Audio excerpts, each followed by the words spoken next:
ესე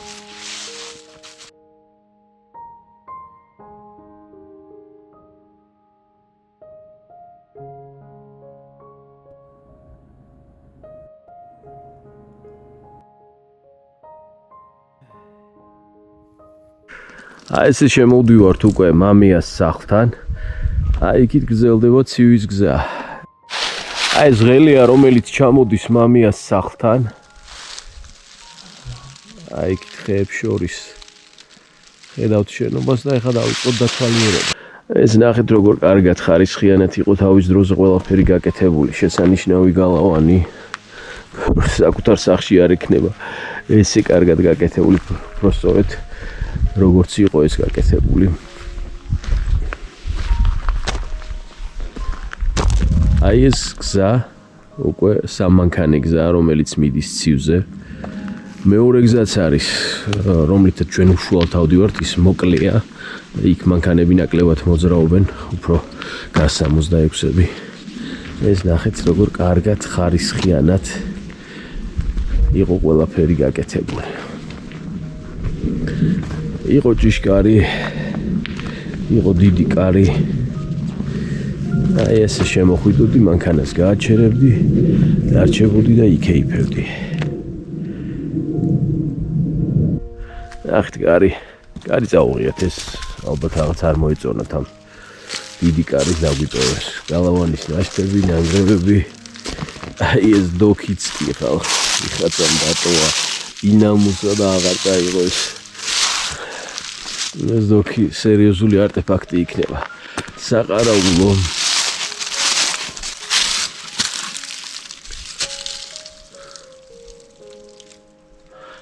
პრაქტიკულად არაფერი აღარ არის. დაანგრეულია.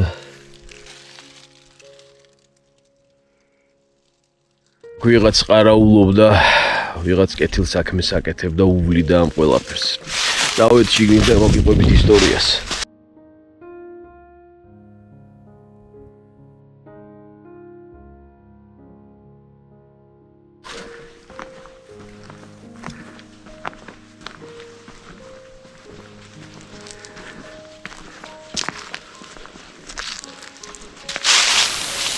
ეს სახლი ააშენა ერთ-ერთმა მაღალჩინოსანმა ადამიანმა, რომელსაც სწორედ მამია ერქვა.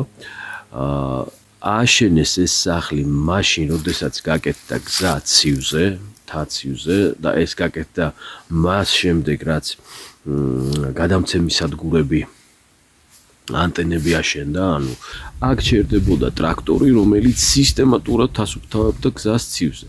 გზა, რომელსაც ახლა ჩვენ გავივლით ცივზე და რაც გამოვიარეთ აქამდე, იმდენად კარგი იყო, რომ ჩვეულებრივი მსუბუქი ავტომობილები, ჟიგულის ტიპის, მაშინ ჟიგული მოსკვიჩი იყო ყველაზე პოპულარული და ხელმისაწვდომი მანქანები, სხვა რა იყო, ხო არაფერი არ იყო და ხალხი დადიოდა ჩვეულებრივად აი მანქანებით, მსუბუქი მანქანებით ცივზე. დღეს პრაქტიკულად გჭირდება ჯიპი. აი იმ გზის ექსპლუატირებისთვის სისტემატურად ჭირდებოდა ტრაქტორი, რომელიც წმენდდა და ასწორებდა ამ გზას. ეს ტრაქტორი შერდებოდა აი აქ, ამ ტერიტორიაზე. ამ ტრაქტორს ჭირდებოდა, რა თქმა უნდა, თავისი ყარაული ადამიანები მწვეს. იქ იყო მამიას დიდი სურათი, რაღაც წარწერით იყო, ახლა ვისაც ახსოვს შეუძლია რომ დააკომენტაროს და გაიხსენოს, ძალიან კარგი იქნება ესეთი კავშირი. მე მგონი მამია წერდა რომ აი ფოტო თავის ნახატზე, რომ აი მე მიყვარს KPO და შენც ვინც აქ მოხვალ დაილოცო და რაღაცა. აღარც ტრაქტორი იყო, აღარც გზა იყო, მაგრამ ეს ყარაული ძალიან დიდხანს ინახავდა ამ სახლს, სანამ ცოცხალი იყო. ძალიან სევდიანი ისტორია, ჩვენი ხალხისთვის დამახასიათებელია ეს ძარცვა გლეჯითი, დამტაცებლური რაღაც თვისებების გამო მუდმივად ილეწებოდა, ფუჭდებოდა ეს ყველაფერი. რამდენიც გინდა ვილაპარაკოთ, რომ ჩვენ წინ წავიწიეთ რაღაც. ეს ასე ჩვენ უახლესი ისტორია და რა თქმა უნდა იმ ისტორიას აქვს თავისი ძალიან დიდი კვალი ჩვენზე, არა მარტო ჩვენს თაობაზე, მომდევნო თაობაზე. უბრალოდ ახალგაზრდა თაობას ესეთი რაღაცები ნაკლებად აინტერესებს და ალბათ არც დააინტერესებს ისევე როგორც ახლა ჩვენ მშობლების თაობებს ნაკლებად აინტერესებდა თავის მამა-პაპათა ისტორიები და იშვიათები არიან, ვინც ინტერესდება სიძველით. ნახეთ ეს სხვა.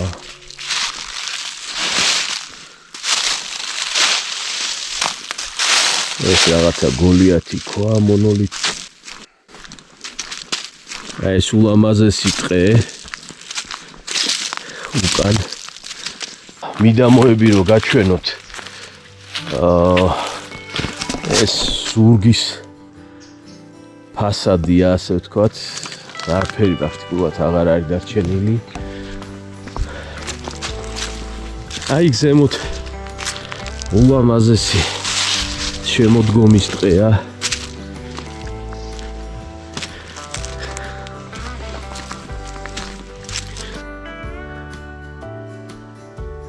აი აქ რაღაც მაგიდაა დარჩენილი.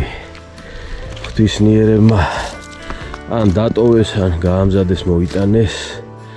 სკამები აღარ არის შერჩენილი. აი აქ მეორე ღელია.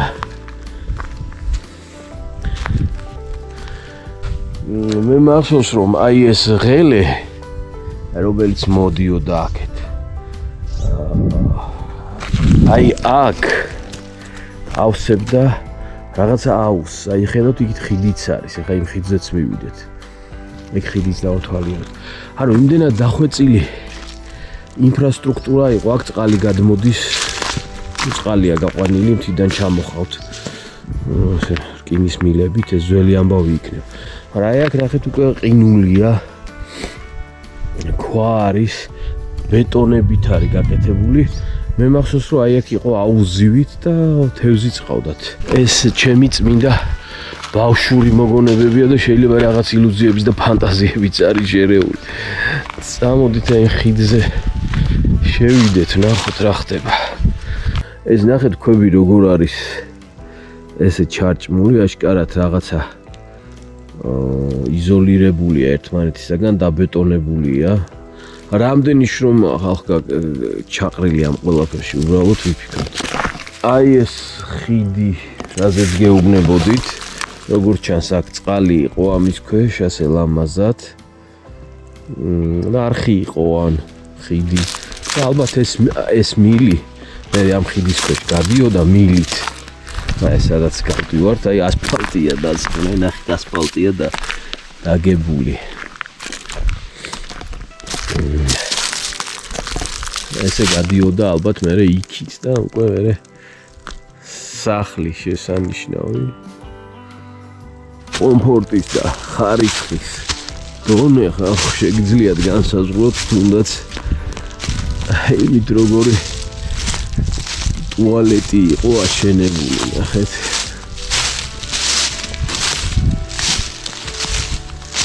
ეს არის ის რაც დარჩა ტუალეტიდან. კაფელიც იყო, ნახეთ.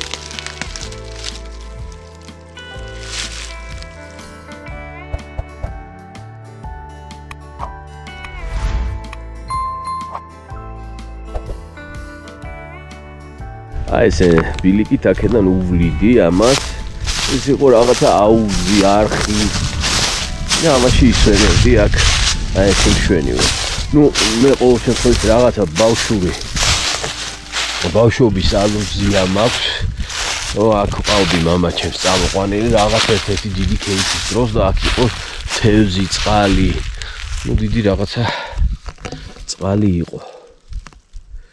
მე დააშრეს ან გაუვიდა ან რაღაცა და რაღაცა. დავით ახლა შეგიძლია სახი დავთვალიეროთ. დასათვალიერებელი არაფერი არ არის, უბრალოდ ამ ნივთებით, გაკეთების ხარისხით ხვდები რომ ადამიანებს როგორ უყვარდათ ეს ყველაფერი და როგორ უვლიდნენ და როგორ ზრუნავდნენ. აი ქვის წყობას დააკვირდით. ტიპიური კახური წყობა. ნახეთ მეგობრებო, რა კარგად იყო ყველაფერი გაკეთებული. მე თუნდაც აქ მიქეიფია. ესენიც კი ადარჩენილი. ყველაფერი როგორი ხარისხიანა და ახლა რა მდგომარეობაა, ნახეთ. ჩამოქცეული, დანგრეული.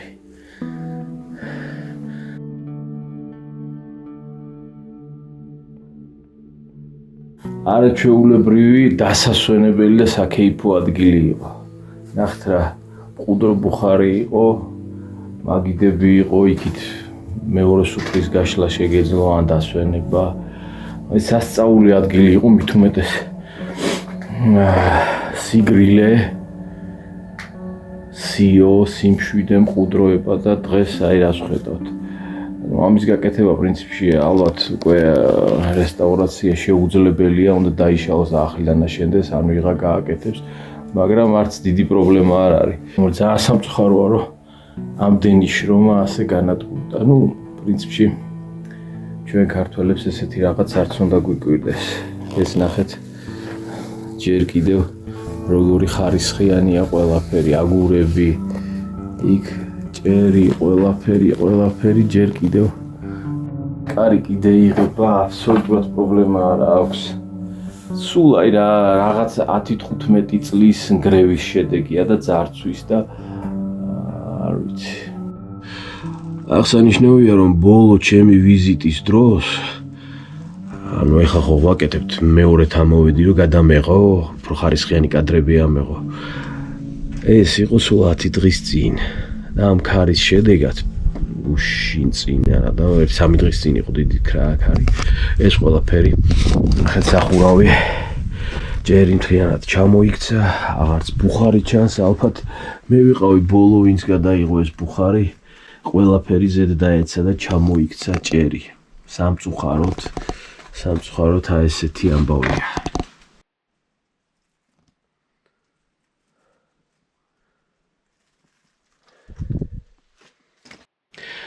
ანუ ხალხო გაგიჟდები პირდაპირ ბოლო ვიდეოში გეუბნებოდით რომ აი შეხედეთ მეთქი შტეპსელებს ვაჩვენებ. ეს იყო 10 დღის წინ შტეპსელებს. და შტეპსელებიც კი წავუღიათ. ნახეთ შტეპსელები და როზეტები. აი აქ ორი. აი აქ რო იყო. ესენიც კი წაღებულია. გაოცებას ხარ ადამიანი უბრალოდ ძარცვის მასშტაბებით რაც ქვეყანაში ხდება რა. აი იატაკს შეხედეთ, ხო?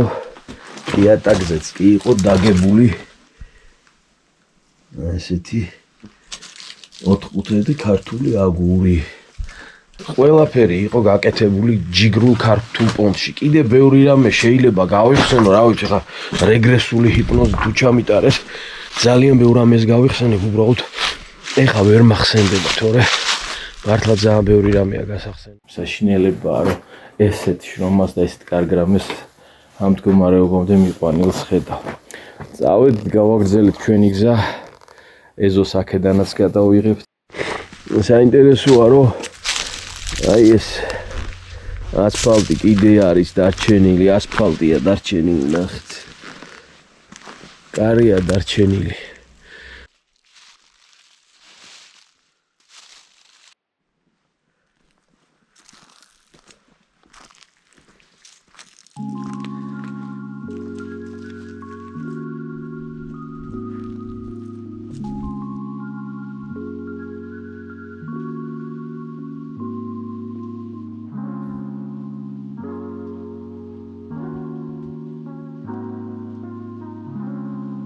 მამიას სახლთან გავაკეთეთ ჩეკინი და ეხლა კი უკვე გავუყევით მართლა მწვერვალისკენ.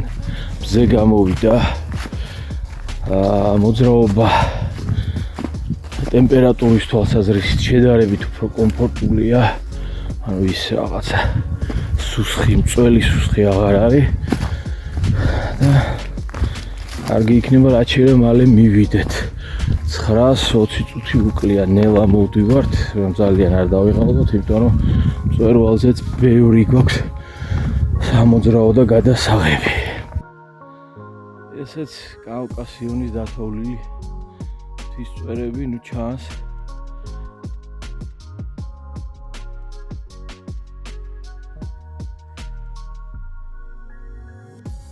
აი იქით ხეების მწვერვალებზე ჩანს უკვე მზის ხივები და წესით სულ რამდენიმე ასეული მეტრიღა და მე უკვე მზეზე გავალთ და უკვე კარგი იქნება.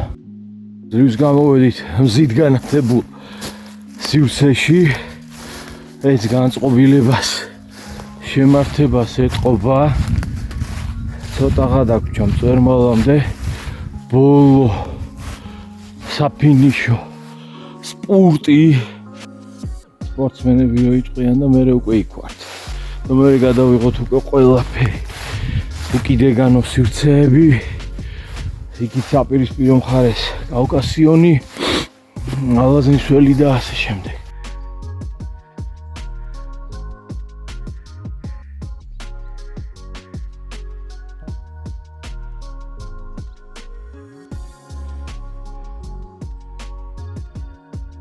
ზუსტად ის მზე გამოვიდა, რასაც ველოდებოდით. აი იქით ფონზე არის თელავი ქვევით და რა თქმა უნდა კავკასიონის მთავარი ქედი, რომელსაც მწვერვალიდან კარგად გადავიღებთ. რის თქმა მინდოდა ყოველთვის როდესაც ცივზე მოვდივარ, აი თქვენ ნახავთ როგორი დიდი და ლამაზი პლატოა თვითონ მწვერვალზე. ყოველთვის რა მაკვირვებს, რომ თვითონ უშუალოდ ამ მწვერვალზე არანაირი რაღაც ისტორიული ძველი ნაგებობა, ციხე, არაფერი არ გვხდება. მაშინ როდესაც წარმოუდგენელია, რომ ესეთი სტრატეგიულად მნიშვნელოვანი სიმაღლე ყოფილიყო ჩვენი წინაპრების მიერ გამოუყენებელი. აი ეს ყოველთვის მაოცებს.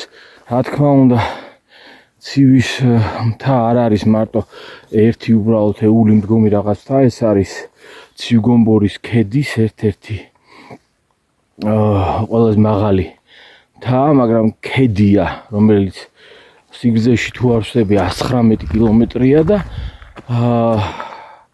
აი ესეთი მნიშვნელოვანი არა მარტო გეოგრაფიული, არამედ ზოგადად სტრატეგიული სიმაღლე სივრცე არ ამგონია რომ გამოუყენებელი იყოს, თუმცა მის შემოგარენში ძალიან ბევრი მაღალი მნიშვნელობის მქონე რელიგიური აღსრულების ადგილია, ტაძარია, ეკლესია, ციხესიმაგრეებია. აი აქ უნდა მივიდეთ ამ სიმაღლეზე და იქიდან არის საოცარი ხედები. მინდოდა გადამეღო აი ეს ჩოხჩოხი.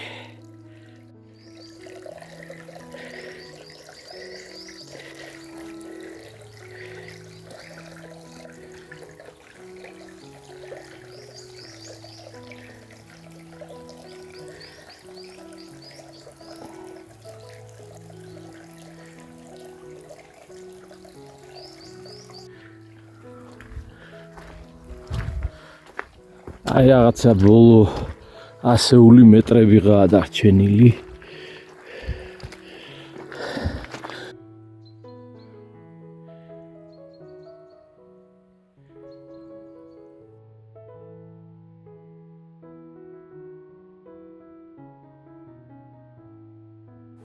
ჯერ კიდევ არა ვარ მწვერვალზე ასული, მაგრამ აი აქედან გაიშალა ალაზნის ველის საოცარი ხედი. ჰაერი კრისტალურად სუფთაა და აი ამის ხელით მივწვდები პირველი ჩანს ალავერდი, იმის უკან იქით ქვემოალვანი. სატელეფონო მოზუმოა, რა თქმა უნდა, იმ ეფექტს არ იძლევა, მაგრამ აინც სასწაულია. ნახეთ რა სასწაულია აი კავკასიონი. მართლა თეთრი ქუდები. ამ მთაზე შეგიძლიათ ამოხვიდეთ რამდენიმე ბილიკით, ასევე სამანქანეგზაც არსებობს, რა თქმა უნდა ორხიდიანი მანქანაა საჭირო და ერთი რამე უნდა ვიცოდეთ, რომ ამ მოსვლის დროს სხვა სპეციფიკაა. ანუ აი აქ როდესაც მოდიხართ ხევზე, არ მოდიხარ მოსდევ მოხრეშილ გზას, რა თქმა უნდა ისიც შეყუდებულია, იმიტომ როგორც გვეკითხარით სიმაღლეთა შორის სხვაობა თითქმის 1000 მეტრია და ამისთვის მზად უნდა იყოთ. მეორე გზა არის ხევზე და მესამე გზა არის ტყეზე.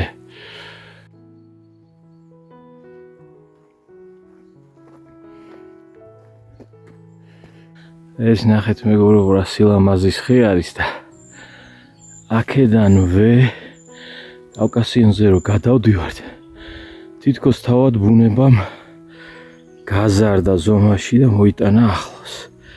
არდა საკმაოდ შორი მწვერვალი. ზუსტად ვისაც ნანახი გაქვთ ჩემი ბლოგი გომბორი ზემოხოდაშნის ლაშქრობის შესახებ, გაჩვენებთ აი ამ ჩასასვლელებს, გადასასვლელებს. აი აქ ხეებს შორის ფერმფრთალად ჩანს აი ის კლდეები, რომელიც მოსდევს ამირას ტურის მთას და ეკლესიას. აი იქით შორს არის აი ეს მთა არის, აი ეს ორი მთა, ცოტა კიდე გავადიდებ. აი ეს მთა არის, რომლის მწვერვალიდან ჩავედით და მე უკვე ჩავედით მონასტერთან. პრაქტიკულად არ არის შორს, ანუ ცივის ერთი მხარე უყურებს აი აქ ქვევით კიდე რომ ჩავხედოთ ფსიტის ციხის ხევს, ფსიტიანის ხევს და იქიდან უყურებს თელავს.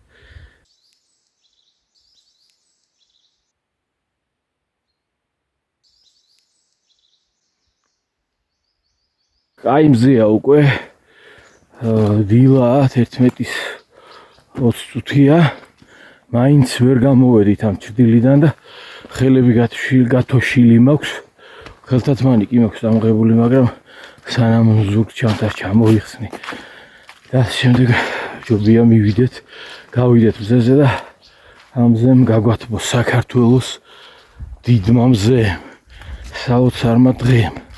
და აი ამ საოცარმა ხედებმა. როგორც ხედავთ, მეგობრებო, ფოთლებზე ჭირხლია, ისეთი სიცივეა. მეთქი რატო გავითოშე. და ეს ნახეთ ეს ფანტასტიკური ხედები, ხეები.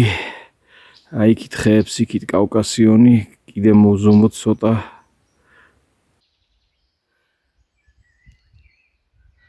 რაღაც 100 მეტრი, 200 მეტრი კიდე ატალახებული ტერიტორიის და მივედით. რა თქმა უნდა, შემოდგომის ლაშქრობა ყოველთვის უფრო რთულია, უფრო დასაფიქრებელია, უფრო ბევრი რამე უნდა გაითვალისწინო, ჯერ თუნდაც იქიდან გამომდინარე, რომ ადრე ღამდება, თუ რა თქმა უნდა დაბრუნებას აპირებ. გასათვალისწინებელია, რა თქმა უნდა, გარეული ცხოველების საფრთხე, გასათვალისწინებელია ტანსაცმელი, ტემპერატურათა სხვაობა, მაგალითად ელემენტარული შეცდომა რაც მომივიდა, ტემპერატურას ვითვალისწინებდი თელავისას, სხვაობა სიმაღლეებს შორის 1300 მეტრზე მეტია, რაც ნიშნავს, რომ მინიმუმ 4-5 გრადუსი იქნება სხვაობა, ანუ მაღლა უფრო ეგრილება კი არა ეციება და ასე შემდეგ.